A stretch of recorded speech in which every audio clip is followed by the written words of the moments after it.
নমস্কার, welcome to my channel. সোমাস অ্যারোমাবিঞ্জের পক্ষ থেকে আমি সোমা বলছি। আমার আজকের রেসিপি নরম তুলতুলে বিউলির ডালের রস বড়া। বানানো ভীষণই সহজ। আর এই রস বড়া খুবই পুরনো একটা রেসিপি। এটা গরম বা শীতে যে কোনো সময় খেতে কিন্তু ভীষণই ভালো লাগে। রেসিপিটা ভালো লাগলে একটা লাইক করে চ্যানেলটা সাবস্ক্রাইব করে বরাবরের মতো আমার পাশে থাকার অনুরোধ রইল। তাহলে আসুন রেসিপিটা শুরু করা যাক। রসবড়া বানানোর জন্য আমি এখানে নিয়েছি 200 গ্রাম বিউলির ডাল। ডালটাকে 5-6 ঘন্টা আমি জলে ভিজিয়ে রেখেছিলাম। 4-5 বার খুব ভালো করে ডালটাকে ধুয়ে নিয়েছি। ডাল খুব ভালো করে ভিজে গেছে। নখ দিয়ে ভেঙে দেখিয়ে দিচ্ছি। দেখুন কত সুন্দর ডাল ভিজেছে। এবারে ডাল মিক্সার গ্রাইন্ডারের বাটিতে ঢেলে নিচ্ছি।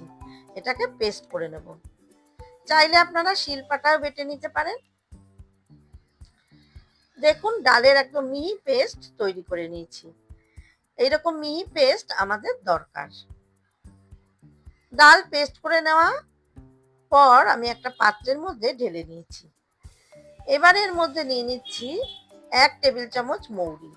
মৌরিটা এইভাবে 2 হাতের তালুতে একটু ঘষে নিয়ে তারপর এর মধ্যে দিয়ে দিলাম। আর দিলাম সামান্য একটু লবণ। এবারে হাত দিয়ে খুব ভালো করে এই ডালটাকে ফেটিয়ে নিতে হবে। খুব জোরে জোরে একটু সময় নিয়ে ডালটা ফেটিয়ে নিতে হবে।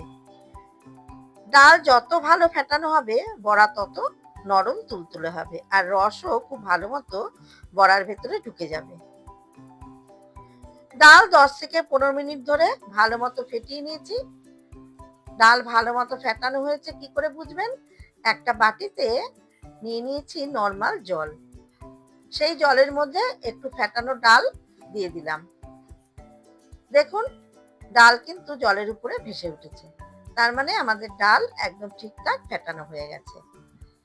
এবারে ঢাকা দিয়ে আমি এটাকে রেখে দেব। ততক্ষণে রসবড়া রসটা তৈরি করে নেব। তার জন্য গ্যাসে একটা কড়াই বসিয়ে তাতে নিয়ে নিয়েছি পরিমাণ মতো জল। জল ভালো মতো গরম হয়ে গেছে। এবারে দিয়ে দিচ্ছি পরিমাণ মতো খেজুরের গুড়। রসটা চিনি দিয়েও তৈরি করে নেওয়া যায়, আমি খেজুরের গুড় দিয়ে বানাচ্ছি, কারণ খেজুরের গুড় দিয়ে রসটা বানালে স্বাদ ভীষণই ভালো হয়। গুড় আস্তে আস্তে গলতে শুরু করেছে। এবারে হাই ফ্লেমে রসটা ভালো করে ফুটিয়ে নেব। তবে রস কিন্তু খুব বেশি ঘন করব না, একটা পাতলা রস তৈরি করে নেব। 5 থেকে 10 মিনিট ফুটিয়ে আমি গ্যাসের ফ্লেমটা অফ করে দেব। অন্যদিকে কড়াইতে নিয়ে নিয়েছি পরিমাণ মতো সাদা তেল। তেল ভালো মতো গরম করে নিয়েছি। এবারে ছোট ছোট বড়া ভেজে নেব।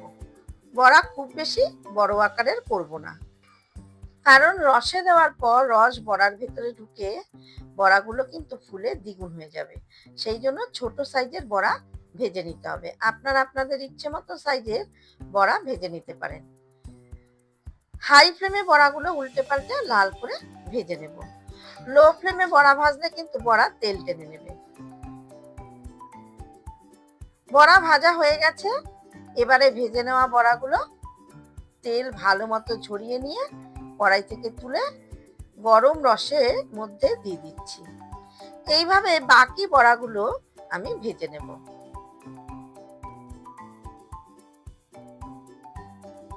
দেখুন বড়াগুলোর মধ্যে রস ঢুকে বড়াগুলো সাইজে ডবল হয়ে গেছে। প্রথম ব্যাচের বড়াগুলো আমি তুলে একটা পাত্রে রেখে দিচ্ছি, কারণ সেকেন্ড ব্যাচের বড়াগুলো রসের মধ্যে দেব।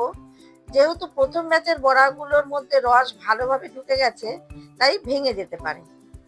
তাই আমি প্রথম ব্যাচের বড়াগুলো তুলে একটা পাত্রে রেখে দিলাম। বাকি বড়াগুলো খুব ভালোভাবে ভাজা হয়ে গেছে। এবারে বড়াগুলো কড়াই থেকে তুলে রসের মধ্যে দিয়ে দিচ্ছি। এবারে সমস্ত বড়াগুলো 2 ঘন্টা রসে ডুবিয়ে রেখে দেব। তাতে রস বড়ার মধ্যে রস ভালোভাবে ঢুকে যাবে আর বড়াগুলো ঠান্ডাও হয়ে যাবে। 2 ঘন্টা পর আমি ফিরে আসলাম। ঠান্ডা ঠান্ডা রস বড়া পরিবেশন করে দিয়েছি। দেখুন কত সুন্দর রস ঢুকেছে বড়াগুলোর মধ্যে। আর একটা কেটে আমি দেখিয়ে দিচ্ছি। একদম নরম তুলতুলে রস বড়া আমাদের তৈরি। রেসিপিটা ভালো লাগলে একটা লাইক করবেন আর কমেন্টস করে জানাবেন আপনাদের কেমন লাগলো। আর প্রচুর প্রচুর শেয়ার করবেন। যারা আমার চ্যানেলে নতুন বন্ধু তাদের কাছে অনুরোধ রাখবো, প্লিজ চ্যানেলটাকে সাবস্ক্রাইব করে পাশে থাকা বেল আইকনটাতে ক্লিক করবেন, যাতে আমার সমস্ত নতুন ভিডিওর আপডেট সব থেকে আগে আপনাদের কাছে পৌঁছে যায়। ভিডিওটা সম্পূর্ণ দেখবেন। ফিরে আসবো আবারও কোনো নতুন রেসিপি নিয়ে। ধন্যবাদ।